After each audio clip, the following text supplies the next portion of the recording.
Good morning. Ito yung ating pipino after 19 days since planted.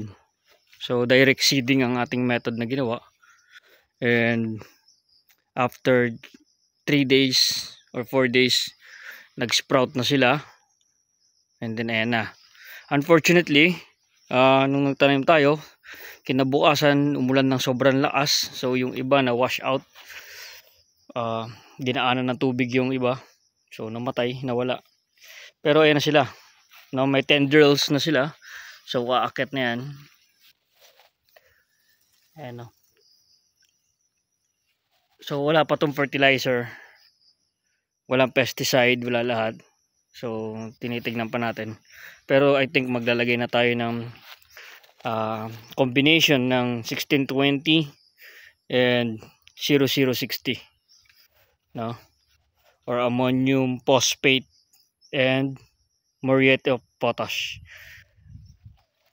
Ayan, meron na. So hindi pantay-pantay yung laki. I think pag naabunuhan to, magpapantay-pantay din. Ayan yung isang example ng mula dito sa itaas. Ayan. So nahulog yung buto. Pansin nyo, nasa may kanal siya. Buti na buhay pa.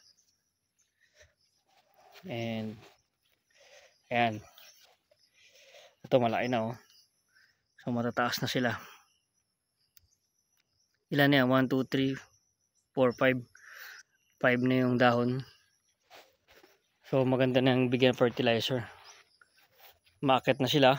So ang balag na ginamit natin dito is straw. Since ayaw natin gumamit ng matibay na balag because ang laging problema ko dun is pag nag-grass cutter ako o pag naglinis ako, ang tagal masira o pumupulupot doon sa blade ng grass cutter, kinakain. So may tendency masira pa yung ating grass cutter. Kaya yan, straw. Pero this is good for multiple croppings. Matagal din mabulok yan o ma-degrade. So ayan sila. So out of 180 na seeds na naitanim natin, this is approximately nasa 150 na lang.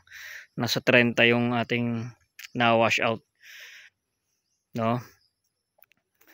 By the way, this is Condor from Allied Botanical.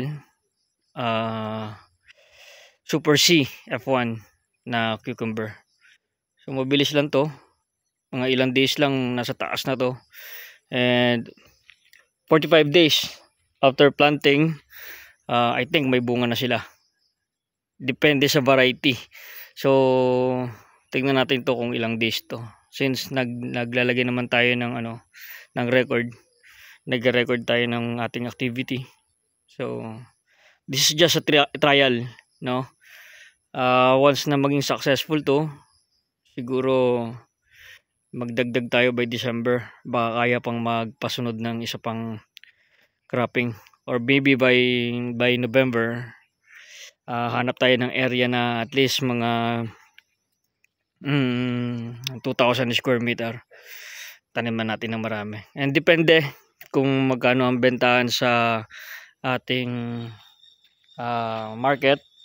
Kung maganda ang presyohan at merong kukuha, then we can mass produce kahit thousands na pipino.